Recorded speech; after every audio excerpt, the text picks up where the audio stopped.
आज हम हमारे फंडामेंटल्स ड्यूटीज के बारे में चर्चा करेंगे, यानी मूल कर्तव्य।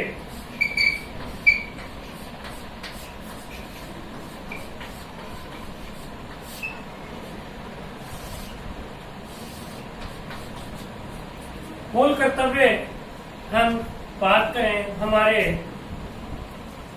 मूल संविधान के अंदर इनका समावेश नहीं था। कई बार पूछा जाता है कि हमारे मूल संविधान में मूल कर्तव्य कितने थे, तो हम अक्सर उसमें ऑप्शन 10, 11 सारे आते हैं, हम अक्सर कंफ्यूज हो जाते हैं। सबसे पहले हम मूल कर्तव्यों की चर्चा करें। मूल कर्तव्य वे कर्तव्य हैं जब सबको अधिकार की बात कर रहे हैं, उन अधिकार जब सुरक्षित रहेंगे, जब दूसरे कर्तव्यों की पालना करें। इनके लिए एक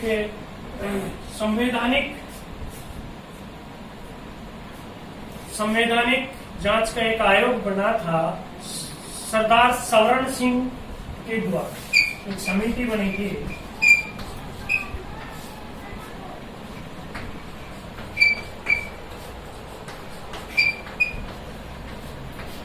सरदार सवर्ण सिंह की समिति की सिफारिश 42वें संविधान संशोधन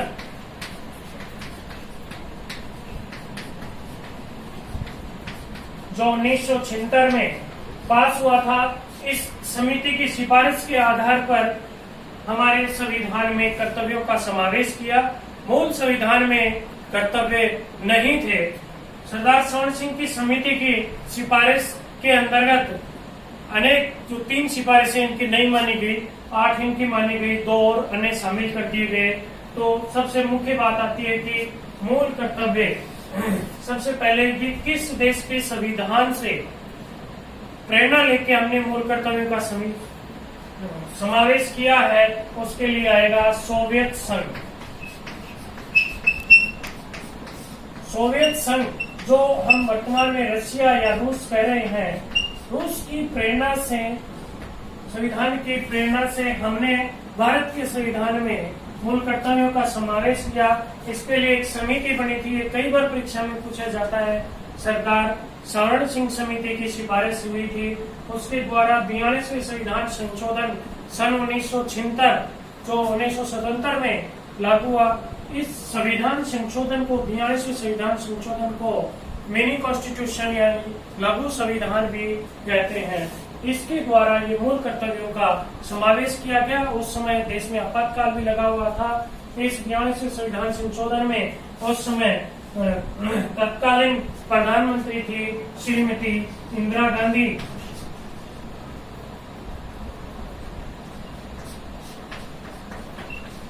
और उस समय इंदिरा गांधी जी ने ये मूल कर्तव्य समावेश किया था। उस समय राष्ट्रपति था फखरुद्दीन। उस समय राष्ट्रपति था फखरुद्दीन। अब बात करते हैं कि कौन सी समिति के द्वारा, सरदार सवर्ण सिंह समिति के द्वारा किस देश से प्रेरित होकर, सोवियत संघ से, जो रूस से प्रेरित होकर हमने कर्तव्यों का समावेश किया गया। 42वें संविधान संशोधन के द्वारा 1976 में हुआ, ये 1977 से चालू हुआ। उस समय कई बार पूछा जाता है प्रधानमंत्री इंदिरा गांधी, राष्ट्रपति फखरुद्दीन थे। तो अब पूछा जाता है कि मूल संविधान में कर्तव्यों की संख्या कितनी थी। तो मैं आपको बताना चाह रहा हूँ कि मूल संविधान में कर्तव्य थे ही नहीं। कर्तव्य कब आए? पहली बार 42वें संविधान संशोधन के द्वारा। और कितने कर्तव्य समावेश किए गए थे? 10। कितने कर्तव्य जोड़े गए थे? कितने जोड़े गए थे? 10। यानी मूल कर्तव्य 10 जोड़े गए थे। लेकिन 86वां संविधान संशोधन, कौन सा? 86वां संविधान संशोधन 2002, जो 2009 में संसद द्वारा पास हुआ, साइन हस्ताक्षर होने के बाद जो 1 अप्रैल 10 से लागू है।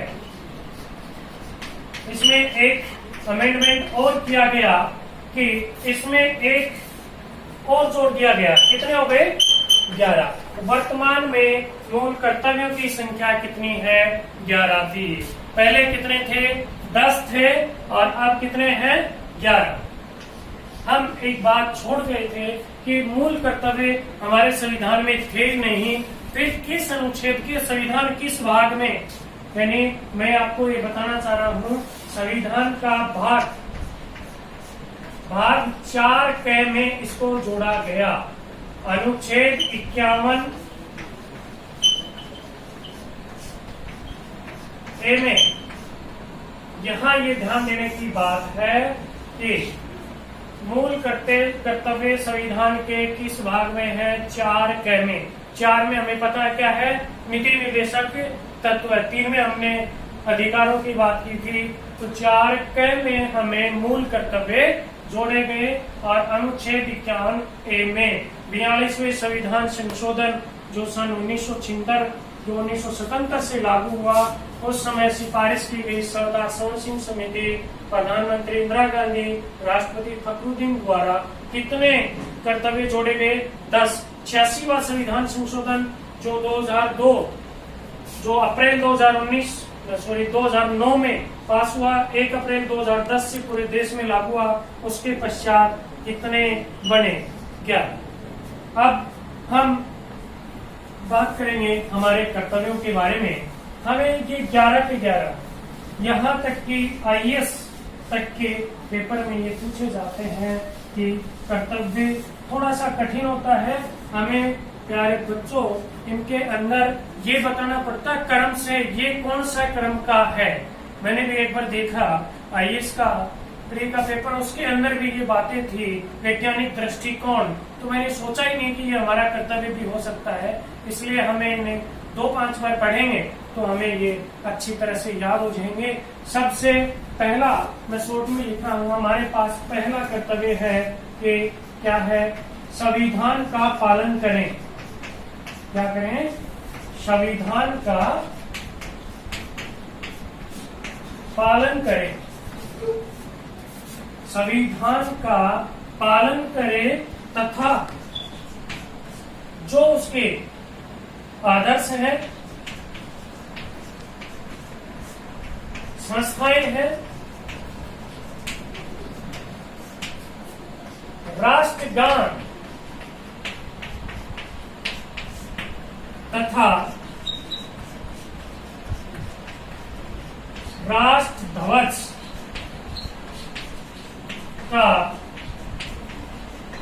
आदर करें। ये हमें कर्म से, ऐसे नहीं कि हमने 11 ऊटपटांग याद कर लिए, ये भी है ये भी है। कई बार कर्म भी पूछ लेता है, तो पहला कौन सा है, दूसरा कौन सा, तीसरा, ऐसे कर्म सहित हमें याद होने चाहिए।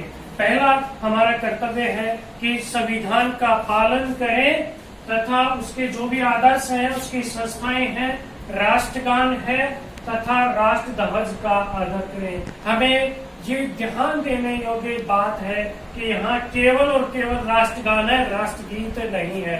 यानी जो वंदे मातरम वाला है वो कर्तव्यों में वो अंतर्गत यहाँ नहीं दिया गया है। तो यहाँ कई बार ये पूछ ले शब्द देके कि निम्न में से भारत के संविधान में मूल कर्तव्य दिए गए उनमें से है, नंबर 1 आदर्श संस्थाओं की पालना करना, राष्ट्रगान का आदर करना, राष्ट्रध्वज का करना नहीं है, ऐसे पूछ ले तो उसके अंदर आपसे पूछे राष्ट्रगीत नहीं है। हमें क्या बात ध्यान रखनी है कि इसके अंदर राष्ट्रगीत शामिल नहीं है। यानी संविधान का पालन करे तथा आदर्श, उनके आदर्श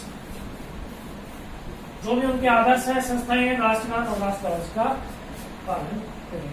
दूसरा है कर्म से हमें याद रखना है कि स्वतंत्रता, जब स्वतंत्रता के समय राष्ट्रीय आंदोलनों को प्रेरित करने वाले उनके आदर्शों को,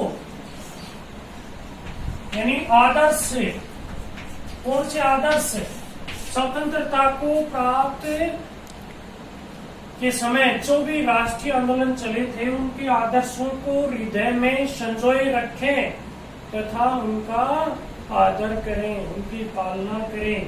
देखो हम दो में इनके जोड़े में कर सकते हैं, इसके अंदर भी आदर्श की बात है, ये भी आदर्श, ये आदर्श, दूसरे में आदर्श राष्ट्रीय आंदोलन को प्रेरित करने वाले उच्च आदर्श हैं। दूसरा क्या है कि स्वतंत्रता के लिए राष्ट्रीय आंदोलनों को प्रेरित करने वाले उच्च आदर्शों को हृदय में संजोई रखना तथा उनका आदर करें। तीसरा, भारत की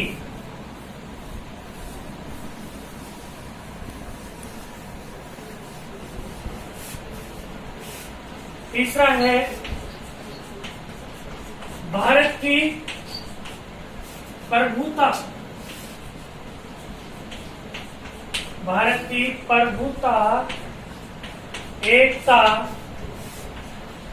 और अखंडता को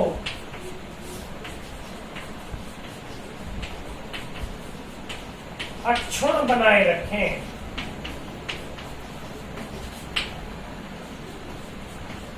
यानी भारत की प्रभुता, एकता, अखंडता, भारत की प्रभुता, एकता और अखंडता को अक्षुण्ण बनाए रखें। ये हमारा तीसरा है। इसके अंदर शब्दों को ध्यान रखें, प्रभुता भी है, एकता और अखंडता को बनाए रखें। ये अगला है, इसके अंदर नंबर 4 की देश की रक्षा करें। देश की रक्षा करें और आह्वान किए जाने पर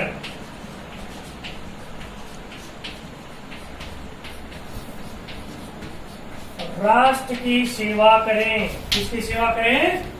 राष्ट्र की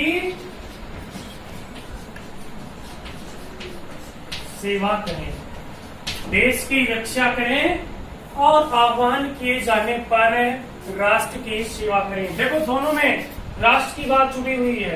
पहले वाले दो में हम चर्चा करें कि भारत के संविधान के पालन, उनके संस्थाएं, आदर्श और उनके राष्ट्रगान और राष्ट्र ध्वज का। दूसरा उसी से कि राष्ट्रीय आंदोलन के प्रेरित करने वाले उनके जो उच्च आदर्श थे, उनके हृदय में जो आदर्शों की बात थी, ये दोनों एक साथ हम याद कर सकते हैं।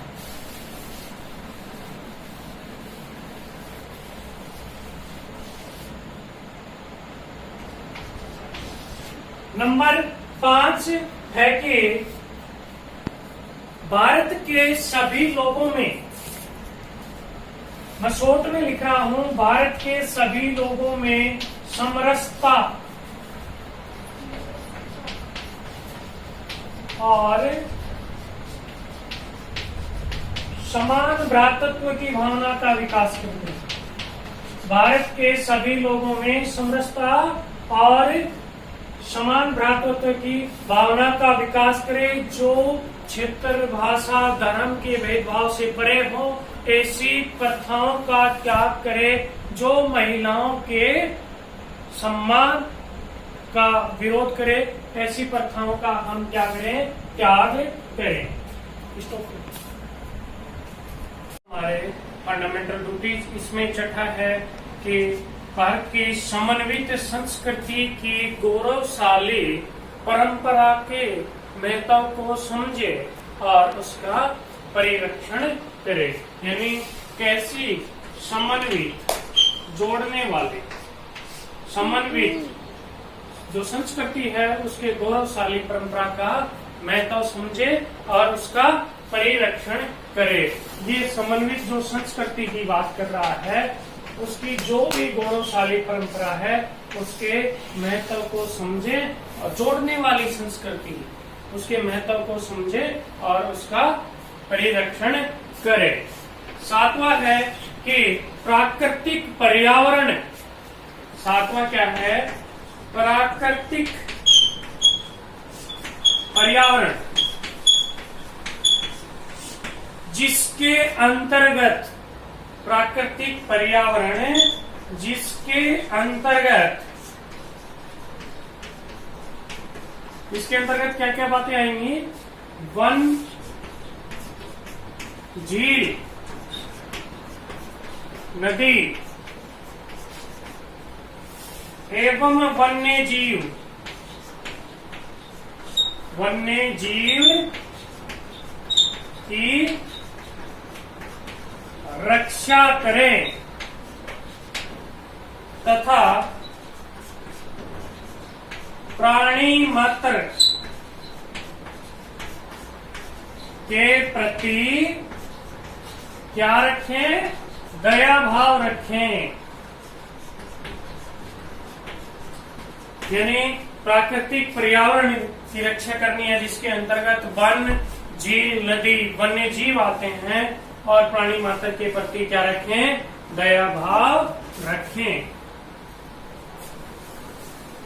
आठवां हमारा मूल कर्तव्य है, देखो ये क्रम भी पूछते हैं, बहुत बार क्रम पूछते हैं, क्रम वाइज याद करना है, इंपॉर्टेंट है। आठवां वैज्ञानिक दृष्टिकोण। ये शब्द ऐसे लगेंगे हमें कि ये कर्तव्य हो ही नहीं सकते, लेकिन ये है, ध्यान से। तो वैज्ञानिक दृष्टिकोण, मानववाद, वैज्ञानिक दृष्टिकोण, मानववाद, ज्ञानार्जन तथा 4 शब्द इसमें, वैज्ञानिक दृष्टिकोण, मानववाद, ज्ञानार्जन तथा सुधार की भावना, तथा सुधार की भावना का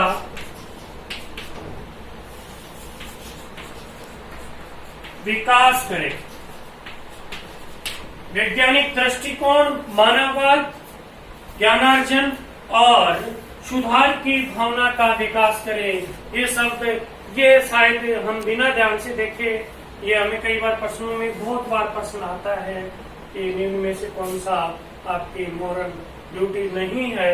तो इसमें हम अक्सर वैज्ञानिक दृष्टिकोण कौन सा कर्तव्य पढ़ेंगे? 9वां कि सार्वजनिक संपत्ति,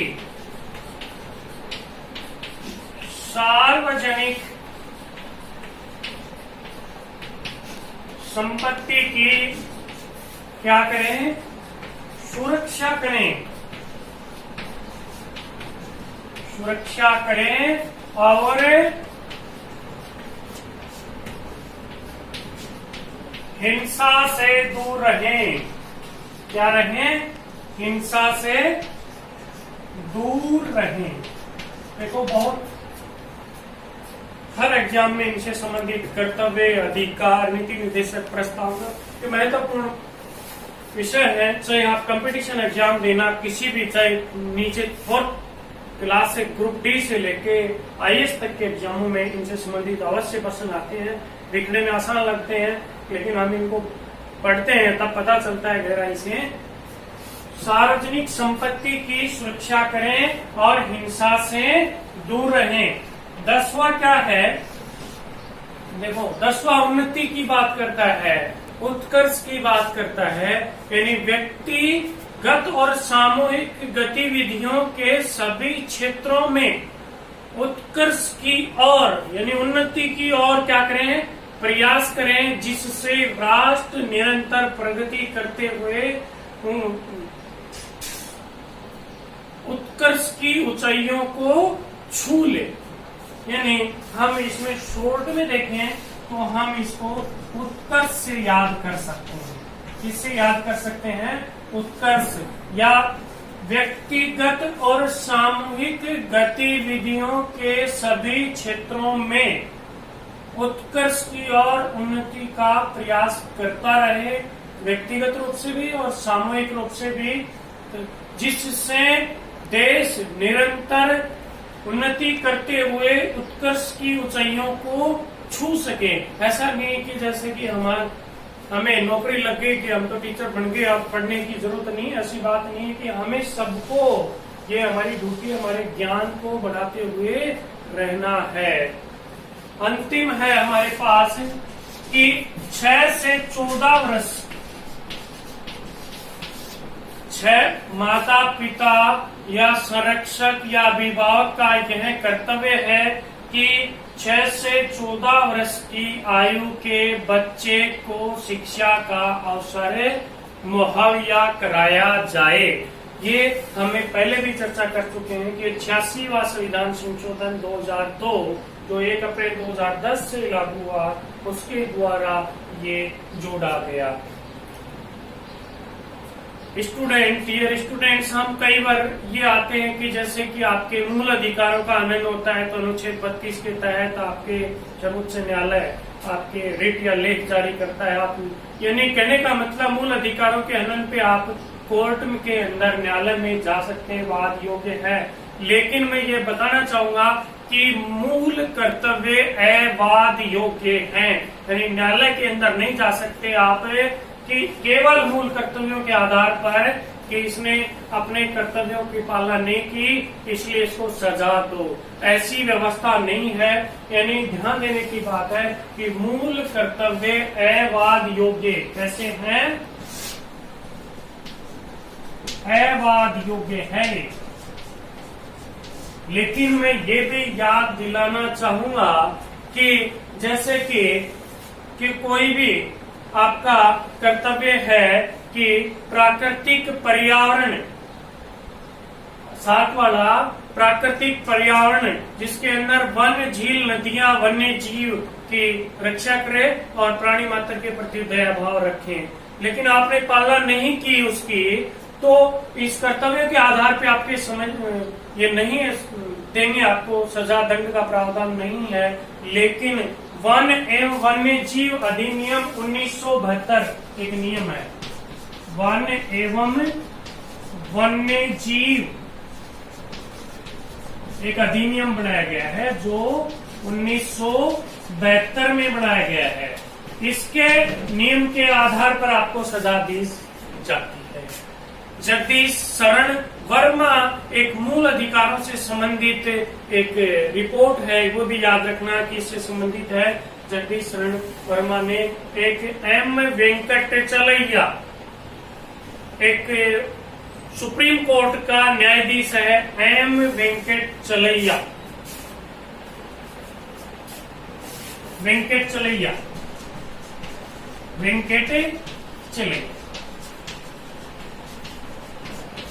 इन्होंने सिफारिश दी कि मूल कर्तव्यों को हम इस तरह से किया जाए व्यवस्था। इन्होंने अपनी सिफारिश दी कि इन्होंने मूल कर्तव्य दी, कोई पालना नहीं करता है तो उसे सजा नहीं दी जाती। लेकिन हम इसके साथ इस तरह के अधिनियम कर दें, मूल अधिकारों से संबंधित कोई पालना नहीं करे तो उसे दंड की व्यवस्था का प्रावधान किया जाए। जैसे बहुत सारे 1972 में ऐसे ये इनकी सिफारिश है। इस आधार पे मूल कर्तव्यों के बारे में हम चर्चा की है। ऐसे ही चर्चा हम आगे आने वाले टॉपिक्स में करेंगे। यदि आपको अच्छा लगे तो लाइक, शेयर, कमेंट्स जरूर करें। अपने चैनल को सब्सक्राइब करें जिससे संबंधित आपको राजनीति विज्ञान, गणित संबंधित आपको वीडियो उपलब्ध होती रहेगी। सभी को नमस्कार।